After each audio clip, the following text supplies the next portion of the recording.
Guys, ఎలా ఉన్నారు? ఏ ప్రాంతమైనా ఏ దేశమైనా మాకు స్వాతంత్రం కావాలి, ప్రత్యేక హోదా కావాలి అని ఎప్పుడైతే రేసు మొదలవుతుందో దానికి తోడు ప్రతి గొంతు తోడై ముల్లోకాలు కదిలేలా మరణం ముందుకు వచ్చిన నిలబడని యుద్ధం అనేది ఎప్పుడైతే మొదలవుతుందో దాని అర్థం మా నేల, మా గాలి, మా నీరు మాదే అవ్వాలి. అంటే మా ప్రాంతం మా అధీనంలో ఉంటూ మా జనరాజకీయ నాయకులు ఏలి మమ్మల్ని పాలించి ముందు తరాల భవిష్యత్తును చూపాలని అర్థం. ఇంత పెద్ద సంఘటన యుద్ధం జరగాలంటే కేవలం ప్రజా యుద్ధంతో సాధించడం కాస్త ఆలస్యం, కాస్త వెనుకకు దారి కావచ్చు. దీనికి తోడు రాజకీయ శక్తి తోడైతే, అంటే ప్రజా యుద్ధానికి ఓ రాజకీయం తోడైతే, అందులో మాటలు తూటలాగా తూర్చే రాజకీయ నాయకుడు తోడైతే, అలాగే ఎదురైతే ఆ పోరాటము, ఆ సైన్యము, వారి విజయం ఎవరు ఆపలేరు, ఎవరు సాహసవంతమైన యుద్ధంలో ప్రతిఘట చేయలేరు. ఈ విషయంలో భారత మాతకు 1947 స్వాతంత్రం అనే పేరు చెప్పుకోవచ్చు. అలాగే 2014 జూన్ తెలంగాణ ప్రత్యేక రాష్ట్ర వైభవం అనుకోవచ్చు. ఈ రెండు పేర్లను లోతుగా వెలికి చూస్తే స్వాతంత్రం జీవితం పూర్వకోసం అనుకోవచ్చు. ఈ రెండు స్వేచ్ఛ సుందరము తెచ్చుకునే ఈ రెండు పేర్ల వెనుక, మట్టి గడ్డ వాసన వెనుక ఎందరో రక్త చెనుకుల త్యాగమూర్తుల ఫలితం దాగి ఉన్నది. అలా ఎన్నో శతాబ్దాల చరిత్రను చాటుకున్న ఈ నెలలు పోరాటం ఉప్పెనెల పూర్ణించి ముందుకు నడపడానికి ఎందరో ప్రజానాయకులు ఉద్భవించారు. అందులో దేశం కోసం నెహ్రూ, గాంధీ, సర్దార్ పటేల్, నేతాజీ, సీతారామరాజు, ఝాన్సీ లక్ష్మీబాయి పేర్లు మొదలైనవి ఎన్నో చరిత్ర పుట్టకారుల పేర్లు వెలువబడతాయి. కానీ తెలంగాణ గడ్డకు మాత్రం తెలంగాణ రాష్ట్ర ముఖ్యమంత్రి అయిన కేసీఆర్ రాకముందు, కేసీఆర్ వచ్చిన తర్వాత ప్రత్యేక రాష్ట్ర సమితి అని ప్రతి తెలంగాణ పౌరుడు కుండల మీద చేవేసుకుని చెప్పగలడు. ఎందుకంటే మనం ముందుగానే చెప్పుకున్నాం, ఏ దేశం పోరాటమైనా ముందుకు సాగాలి, విజయం సాధించాలంటే ప్రజా యుద్ధంతో పాటు రాజకీయ సమర్థవంతమైన రాజకీయ నాయకుడు కూడా అవసరమని. ఈ విషయంలో పక్క వారి చెవులు వినకడానికి శబ్దం వచ్చేలా గట్టిగా చెప్పవచ్చు కేసీఆర్ పేరే అని. సో కేసీఆర్ అన్న పేరు, వారి జీవితం ఏమిటి, వారి పోరాట తీరు ఎలా సాగింది, ఎలా దేశమంతా తెలంగాణ రాష్ట్రం రాదు, ఆ ఊస పలుకులే ఆపేయండి అంటూ అన్న వారి మాటలను నేడు ఆ మాటలను తిప్పుకొట్టి రాష్ట్రాన్ని నిర్వహించి 1-2 సార్లు రాష్ట్ర ముఖ్యమంత్రి పదవిని చేపట్టి ఎలా ఇంత పెద్ద పదవిని వారి జీవిత ప్రయాణం సాగిందో ఇప్పుడు చూద్దాం. గైస్, ఈ వీడియో కొంచెం లెంత్ గా ఉంటుంది, సో మీరు కొంచెం దయచేసి ఎండ్ దాకా చూడగలనా మనవి. అండ్ మీరు ఇక్కడ దాకా ఎక్కడ స్కిప్ చేయకుండా చూసినందుకు మీకు ధన్యవాదములు. మరియు ఇలాంటి మీకు తెలియని ఆసక్తికరమైన విషయాలు, నిజాలను మీ ముందుకు తీసుకొచ్చేందుకు మన ఛానల్ని లైక్ చేసి కింద రెడ్ కలర్ ఉన్న సబ్స్క్రైబ్ బటన్ క్లిక్ చేసి బెల్ ఐకాన్ ఆన్ లో పెట్టుకున్నామనేవి. తద్వారా నాకు సపోర్ట్ చేయడమే కాక నేను పెట్టే ప్రతి వీడియో మీకు నోటిఫికేషన్ రూపంలో మీ ముందుకు వస్తుంది. So thank you so much support చేశానుకుంటూ ఇంకా వీడియోకి వెళ్ళిపోదాం. Let's start.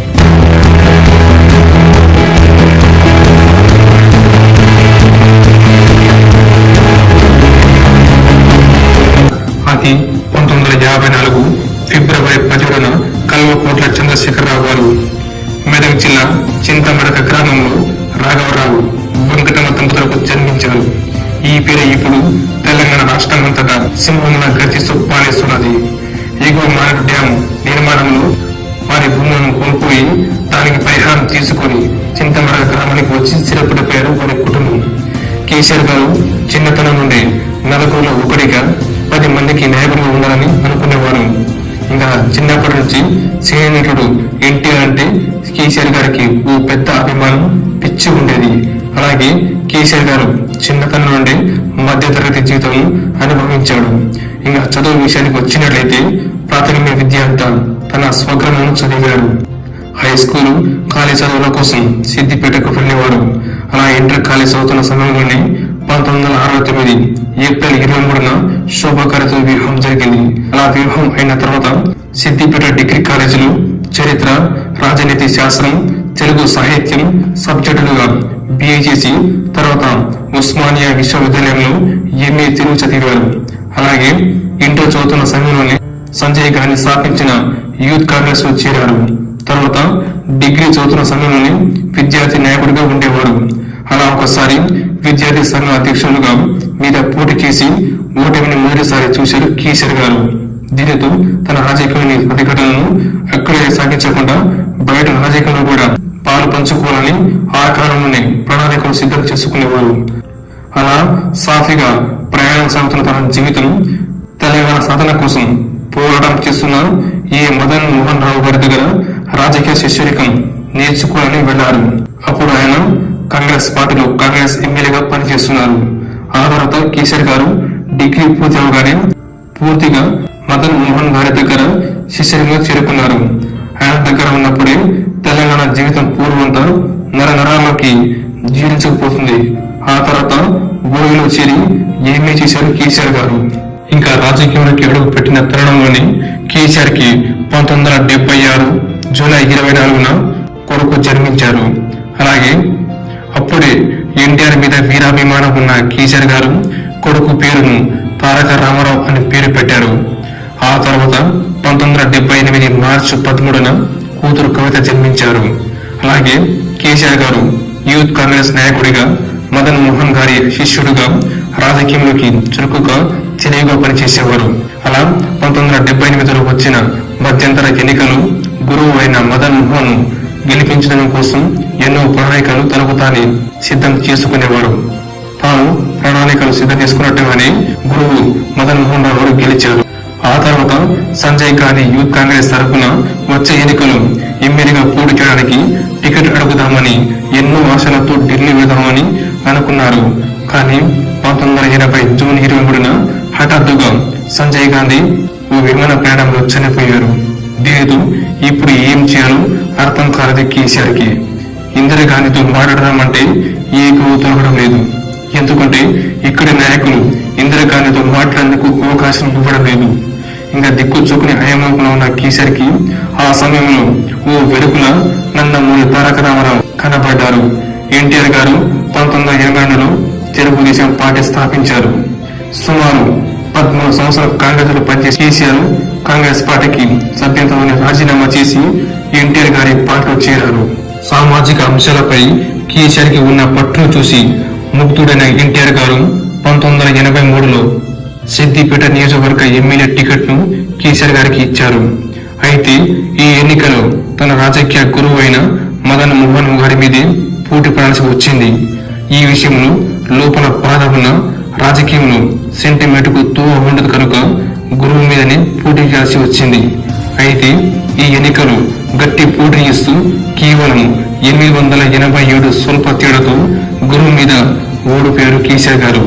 ఇంకా కేసీఆర్ రాజకీయ ఓటమిని మొత్తం చూసిన కేసీఆర్ గారు ఆ ప్రాంతంపై మరింత పట్టు సాధించుకున్నారు.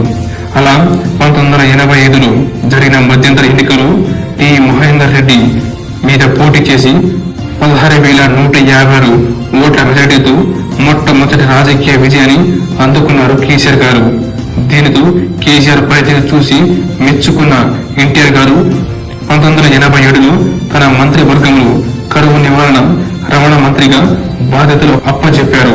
ఆ తర్వాత 1989, 1994లో జరిగిన ఎన్నికలు గురువు మదన్ మోహన్ గారి మీద పోటీ చేసి 89లో 13,816 ఓట్లతోనూ 94లో 27,107 భారీ ఓట్లతోనూ విజయం సాధించుకున్నారు కేసీఆర్. కేసీఆర్ ఘనత గుర్తించిన ఎన్టీఆర్ మంత్రి పదవితో పాటు పబ్లిక్ అండర్టేకింగ్ చైర్మన్ పదవిని కూడా అప్పగించారు. కేసీఆర్ గారికి రాజకీయ భవిష్యత్తు మీద కేసీఆర్ అనుభవం, తెలివి, అవగాహన ఎలా ఉండేదంటే 1995లో నారా చంద్రబాబు నాయుడు గారు ఎమ్మెల్యేలను వైఎస్ఆర్ ఓటర్లు దాచిపెట్టినప్పుడు ఎంతో అభిమానం, గౌరవం ఆరాధించే ఎన్టీఆర్ గారికి కాదనకుండా ఆరాధించే ఎన్టీఆర్ ను కాదని చంద్రబాబుతో చేత ఉంటేనే రాజకీయ భవిష్యత్తు ఉంటుందని చంద్రబాబు గారికి సపోర్ట్ చేశారు కేసీఆర్. ఆనాడు వైఎస్ఆర్ ఓటర్లలో 160 ఎమ్మెల్యేలలో కేసీఆర్ కూడా ఉన్నారు. 1995 సెప్టెంబర్ 1 తర్వాత చంద్రబాబు తన కేబినెట్ లో కేసీఆర్ గారికి రవాణా శాఖ మంత్రి పదవిని ఇచ్చారు. ఆ తర్వాత 1999లో జరిగిన ఎన్నికల్లో చంద్రబాబు నాయకత్వంలో కూడా కేసీఆర్ కూడా 27,555 భారీ ఓట్ల మెజార్టీతో సాధించి వరుసగా 5 సార్లు విజయ దుందుబును మోగించి తన సత్తా ఏంటో సాటారు కేసీఆర్ గారు. అలాగే చంద్రబాబు 2000 సంవత్సరంలో ఆంధ్రప్రదేశ్ డిప్యూటీ స్పీకర్ గా అప్పచెప్పారు కేసీఆర్ గారికి. అంతేకాకుండా ఆదిలాబాద్, మెదక్, నిజామాబాద్ జిల్లాలకు టీడీపీ ఇన్ఛార్జి పదవులు ఉపయోగించారు. దీనితో ఆ పదవిని ఆసరా పెట్టుకుని పూర్తి తెలంగాణ అంతా తన రాజకీయ విధిని ప్రజలు పూర్తి పట్టును సంపాదించుకున్నారు. ఇంకా తెలంగాణలో పూర్తి పట్టు సాధించుకున్న తర్వాత తనకు డిప్యూటీ స్పీకర్ వద్దని, హోంశాఖ పదవి కావాలని చంద్రబాబుపై ఒత్తిడిని తెచ్చారు కేసీఆర్ గారు. దీనికి చంద్రబాబు గారు ససేమిరా అన్నారు. ఇద్దరి మధ్య గొడవలు, అభిప్రాయాలు మారడంతో కేసీఆర్ గారు ఇంకా పొత్తు రాజకీయాలు వద్దని తన సొంత గడ్డ అయిన తెలంగాణకు తీటుగా కొత్త పార్టీ పెట్టాలని నిర్ణయించుకుంటారు. అలాగే 13 సంవత్సరాలు కాంగ్రెస్ పార్టీ తరఫున, తర్వాత 18 సంవత్సరాలు పనిచేసిన తెలుగుదేశం పార్టీకి, అలాగే టీడీపీ పార్టీ ఇచ్చిన ఇన్ఛార్జ్ పదవికి, డిప్యూటీ స్పీకర్ కి రాజీనామా చేసి తన అనుచరులతో విశ్లేషణగా చర్చించి పార్టీ అజెండాగా తన ముందు ఉండి ఏం కావాలో, ఏం ఉండాలో క్లుప్తంగా చర్చించి దశాబ్దాలుగా నప్పు నడకలతో పోరాటం సాగిస్తున్న తెలంగాణ ఉద్యమానికి దీనంగా తెలంగాణ రాష్ట్ర సమితి అనే కొత్త పార్టీని 2001 ఏప్రిల్ నెలలో స్థాపించారు.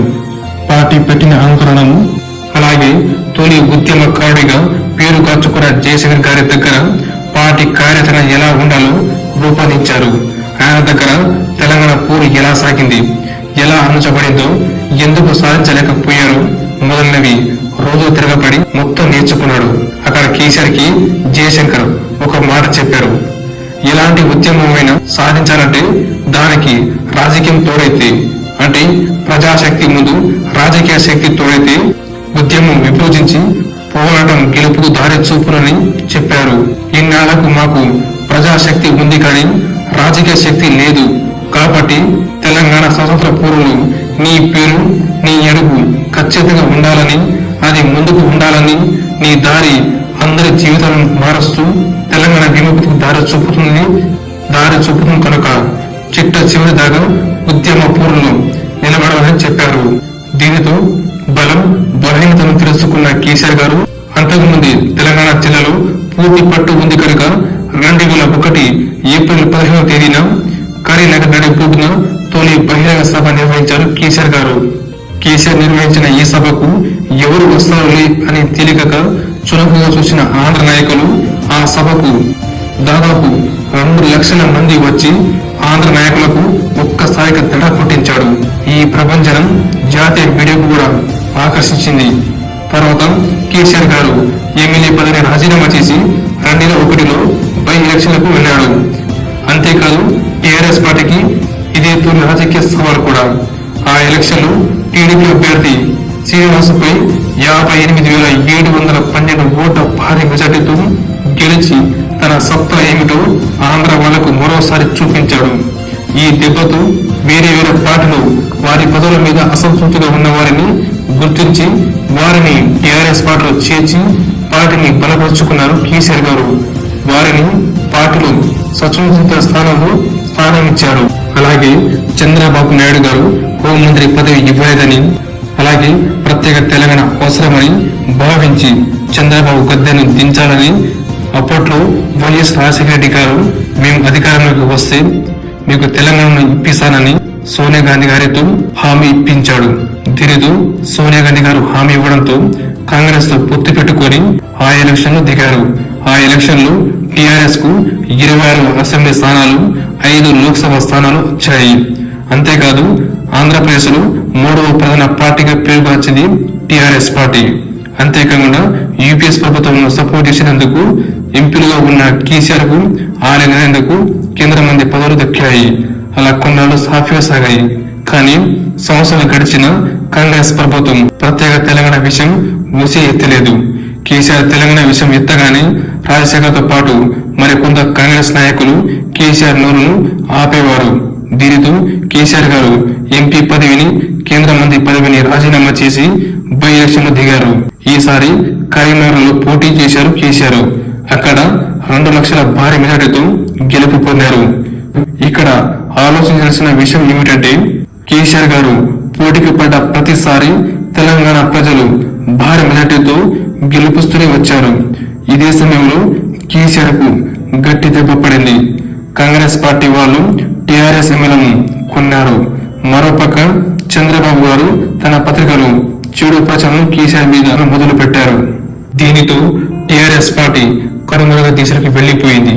దీనితో కేసీఆర్ గారు అగ్రకోపంతో తెలివిగా తన 16 ఎమ్మెల్యేలను 4 ఎంపీలతో ముక్కుమడిగా రాజీనామా చేయించి బై ఎలక్షన్లకు వెళ్లాడు.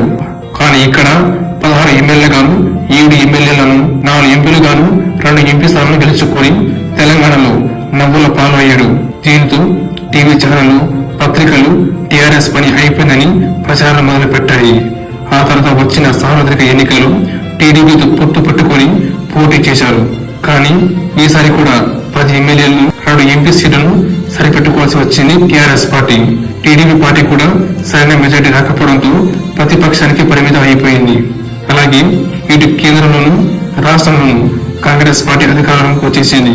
కానీ ఇక్కడ 2009 సెప్టెంబర్ 9న వైఎస్ రాజశేఖర రెడ్డి గారు చనిపోవడంతో రోషయ్య గారికి పదవి దక్కింది. కానీ ఇక్కడ కేసీఆర్ పురిలా లేచి మళ్లీ ఉద్యమాన్ని నాంది పలికారు. దీనికి తోడు 1000 విద్యార్థులు ఉద్యమాన్ని మంచి దూసుకు తీసుకెళ్తున్నారు. ఇంతేకాకుండా తెలంగాణలో పలు ప్రాంతాలలో విద్యార్థులు కూడా ఉద్యమంలో పాల్పంచుకుంటున్నారు. ఇంకా కేసీఆర్ అమరణ నిరాహార దీక్షలోకి వెళ్లాడు. 3 రోజులు విరామించుకుందాం అనుకుంటే విద్యార్థులంతా కేసీఆర్ పై ఒత్తిడిని తీసుకొచ్చారు. దీక్షను విరమించుకుంటే పరిస్థితి వేరులా ఉంటుందని వారించారు. దీనితో కేసీఆర్ భయపడి దీక్షను సాగించారు. దీనితో పోలీసులు ఉద్యమం తక్కువ ఉన్న ఖమ్మం జిల్లాకు తీసుకెళ్లారు కేసీఆర్ ని. కానీ కేసీఆర్ జైల్లో కూడా నిరాహార దీక్ష సాగించారు. దీనితో నవంబర్ 30న కేసీఆర్ ఆరోగ్యం క్షీణించడంతో ప్రభుత్వం ఆసుపత్రికి తరలించారు. దీనితో కేసీఆర్ ఆరోగ్యం విషమించిందని అనుకుని విద్యార్థులు, పెద్దలు అందరూ రోడ్డు మీదకి వచ్చేశారు. అంతేకాకుండా చాలా మంది నాయకులు హాస్పిటల్ లోపలికి వెళ్లి కేసీఆర్ ని చూసి బయటికి వచ్చి మీడియా ముందు ఏడవడంతో ఈ సెగ రాష్ట్రంతో పాటు కేంద్రం కూడా తాకింది. దీనితో శ్రీకాంత్ చార్యులు లాంటి వారు ఎంతో మంది కిరోసిన్ అంటించుకుని చనిపోయారు. దీనితో పరిణామం తీవ్ర స్థాయిలో అంటుకుంది. సీఎం రోషయ్య ఈ పరిస్థితిని కంట్రోల్ చేయలేక చేతులు ఎత్తేసుకున్నాడు. దీనితో కేంద్రం ఆర్మీని పంపించింది తెలంగాణలో. మరియు జయశంకర్ గారు కేసీఆర్ దగ్గర వచ్చి, నీవు చావకూడదు, నీవు ఈ ఉద్యమానికి గుండె చప్పులు నాటేవాడివి కనుక దీక్షను విరమించు అని అంటే అప్పుడు కేసీఆర్ గారు, సార్ నేను బ్రతికి చేత హీనమే ఉండడం కంటే చావడమే మేలు అని అన్నారు. 2009 డిసెంబర్ 8న సచివాలయంలో ఈ పార్టీలు మీటింగ్ జరిగినాయి. సిపిఎం తప్ప అన్ని పార్టీలు తెలంగాణకు మద్దతు పలికాయి. వెంటనే కేంద్రం డిసెంబర్ 9న తెలంగాణ ప్రక్రియ మొదలు పెడుతున్నామని డిక్లేర్ చేసింది. దీంతో కేసీఆర్ దీక్ష విరమించుకుంటారు. దీంతో సీమాంధ్రాల్లో రాజీనామా చేసి సాగారు. సీమాంధ్రక నినాదాలు మొదలు పెట్టారు. దీనితో కేంద్రం మళ్లీ యూటర్న్ తీసుకుంది. దీనితో తెలంగాణ విద్యార్థులు అంతా 42 రోజులు సహకార నిరాహార దీక్ష పడాల్సి వచ్చింది. ఈ దెబ్బతో కేంద్రం మళ్లీ తెలంగాణకు రాజీ పడాల్సి వచ్చింది. ఆ తర్వాత 2013లో సిడబ్ల్యూఎస్ తెలంగాణకు అనుకూలంగా తీర్మానించింది. ఆ తర్వాత 2014 ఫిబ్రవరి 13న లోక్సభలో తెలంగాణ బిల్లును ప్రవేశపెట్టారు. ఫిబ్రవరి 18న లోక్సభ ఆమోదం పలికించింది. ఫిబ్రవరి 20న రాజ్యసభ ఆమోదం ఇచ్చినది. చివరగా 2014 మార్చి 1న రాష్ట్రపతి ప్రణబ్ ముఖర్జీ కూడా ఆమోద ముద్ర వేసినారు.